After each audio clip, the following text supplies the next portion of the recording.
parts of Baliwag, Bulacan remain flooded due to rains from the southwest monsoon or habagat. For the latest situation, we have mobile journalist Daniel Dayaw. Daniel, go ahead. Yes, Angela, good morning. Nandito nga tayo ngayon sa Baliwag, Bulacan, particularly sa Concepcion Subdivision kung saan na talagang binabaha dahil mababa daw yung lugar. So far, Angela, dito ay hanggang binti yung tubig dahil nga sa patuloy na pag-ulan. So kung mapapansin mo sa aking likuran ay flooded yung street. So pakita ko na lang din sa iyo, Angela, ito ay ilang-ilang street. Nandito tayo ngayon. Isa ito sa may mas malalim na parte dahil sa iba't ibang parte, Angela, katulad na lang ng Kamya, ng Gumamela at ng Rosas ay baha din. Pero dito kasi medyo hirap pumunta yung mga sasakyan, especially kung nakikita mo yung truck doon. So nakataas na yun pero as you can see, lubog yung gulong. So depende kasi yan kung saang parte ng Concepcion Subdivision. Pero so far, Angela, lahat ng lugar dito, especially pag pumasok ka ng Chico Street ay baha na. So dahil yan sa patuloy na pag-ulan dito. So to give you just an information, ito kasing pag-ulan dito ay nagiging dahilan para hindi nga humupa yung baha. So ayon sa mga residente ay 3 weeks na daw hindi humuhupa yung baha dito. So naaapektuhan na yung kanilang hanap buhay, yung kanilang pang-araw-araw. So katulad na lang ni Ma'am Esmeralda. So kanina nakita ko na naglilimas siya dito. Katulad ngayon, ayun, naglilimas pa rin siya, Angela. So kanina napakita ko sa iyo na naglilimas siya. So ngayon, hanggang ngayon naglilimas siya. So may isa pa naglilimas dito, si Ma'am Mila, pero wala siya ngayon.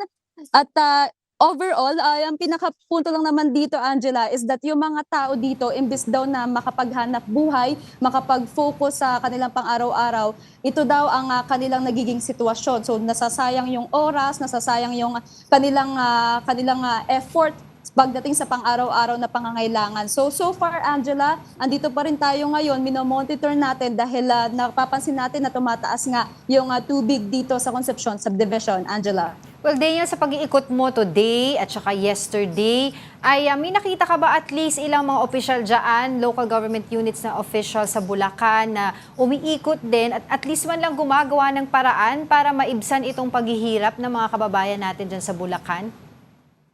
Yes, Angela. Actually, kanina ka lang kasi kaming umaga dumating dito sa Baliwag, Bulacan. Pero tinanong natin yung mga residente dito kung meron ba silang LGU, na may LGU ba na nagpapakita dito. At ang sabi nila sa akin, ay meron naman daw nagpapadala ng food aid o yung GOTO. Pero so far, ang pinaka-pinupunto nila kasi dito ay sana daw magkaroon ng flood control projects. Pero pagdating dito nga sa LGU, we're also trying to contact yung LGU nila, yung CDRRMO. Pero ang sabi kasi, babalikan pa daw tayo dahil so far dito kasi sa Baliwag, Bulacan ay alternative learning modes para sa mga estudyante at alternative work mode. So yun yung patuloy natin tututukan, Angela. So ibig mong sabihin, Daniel, ganyan lang, parang nakikita lang natin yung baha ngayon, wala bang mga parang pumping stations, di ba? At to make sure na parang kahit papano bumaba yung level ng baha dyan sa area nila.